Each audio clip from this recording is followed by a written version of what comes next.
السلام علیکم ناظرین، یہ ذوالحجہ کا پہلا عشرہ ہے، اس لیے اس میں ناخن اور بال کاٹنے کا مسئلہ بڑا اہم ہے اور آج کا میرا یہی موضوع بھی ہے۔ ذوالحجہ کا چاند دیکھنے کے بعد ناخن اور بال کا کاٹنا، اس مسئلے میں مرد اور عورت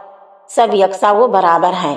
اس لیے ذوالحجہ کا چاند نظر آنے سے 1-2 دن پہلے کاٹ لیں تاکہ اس کا وقت ہی نہ آئے۔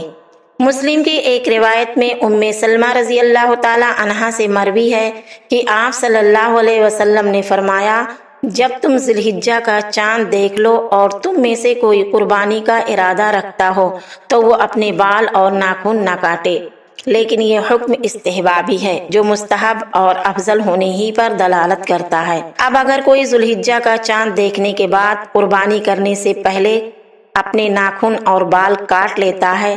تو اس کی قربانی میں کوئی فرق نہیں پڑے گا، اس کی قربانی 100% صحیح ہوگی، اس کے قربانی کے ثواب میں کوئی نقص اور کمی نہیں ہوگی۔ لیکن قربانی کے علاوہ قربانی کرنے والے کو کچھ اور زائد ثواب بھی ملتا ہے۔ اب اگر وہ بال اور ناخن نہیں کاٹتا تو اس کو وہ زائد ثواب بھی ملتا، لیکن اگر کاٹ لیتا ہے تو ثواب نہیں پائے گا لیکن گناہ بھی نہیں پائے گا۔ جمہور اسی کے قائل ہیں، راجح اسی کو قرار دیا گیا ہے، جبکہ حنابلہ کے یہاں قربانی کرنے والے کا ناخن اور بال کاٹنا حرام ہے،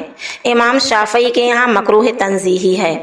اور امام ابو حنیفہ کے یہاں مطلق طور سے ناخن اور بال کا کاٹنا بلا کراہت جائز ہے، واللہ عالم بالصواب۔ اب رہ گیا مسئلہ کہ جو قربانی کا ارادہ کرتا ہے تو کیا اس سے صرف قربانی کرنے والا ہی مراد ہوگا یا اس میں کوئی اور شامل ہوگا؟ تو دیکھیے، قربانی مالک کی جانب سے ہوگی